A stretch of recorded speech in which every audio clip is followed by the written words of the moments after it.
Hello friends, welcome to the next tutorial of this program. In this tutorial we will talk about how we can perform brute force attack in a testing environment. So over here it's asking for username and password. As we know that the login credentials of DVWA lab is admin as username and password as its password. If I enter these credentials, I will be logged in.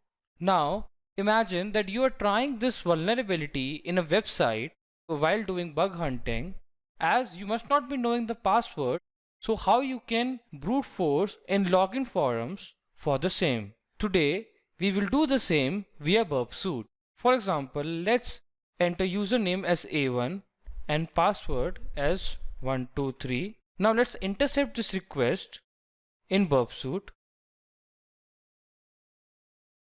So you can see over here that it's a get based request and username and password are being passed in this request. Now right click and send this request to intruder, as this is where we can perform brute force attack. Now go to positions. First of all, clear all the positions from here.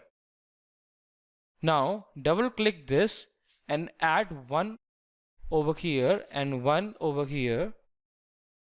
For this, we will be using cluster bomb, as there are two payloads, and in cluster bomb, when we input our payload list for payload set 1 and for payload set 2, that is username is equal to this is payload set 1 and password is equal to this is payload set 2.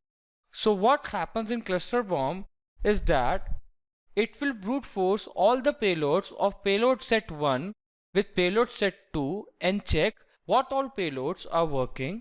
So there are two options of inputting payload over here. One is by adding manually and one is by loading a txt file where there is a complete list of payloads. But over here we will add manually. Let's give one admin. Next will be user. Then we can give admin 1, user 1 and AAA.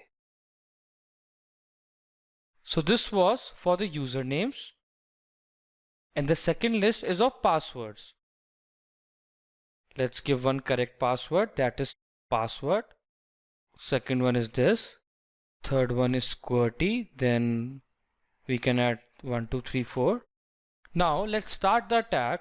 Over here, if you can see that payload count is 4 and request count is 20, because in payload set 1 we have 5 payloads and 5 multiplied by 4 turns out to be 20. That's why the request count will be 20, as it will be checking with each and every payload. And now let's start the attack. The attack has been finished, but how will you determine that which among these is the correct credential? So over here you can see that if I look at the length of admin and password section, it is 4736, which is different from the rest. Except this, all the other results have the same length. So from this I can figure out that admin and password is the correct credential for my DVWA lab. Now let's check it again.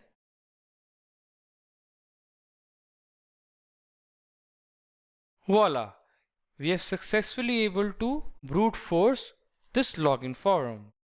So that's all for today. Thank you for watching this tutorial.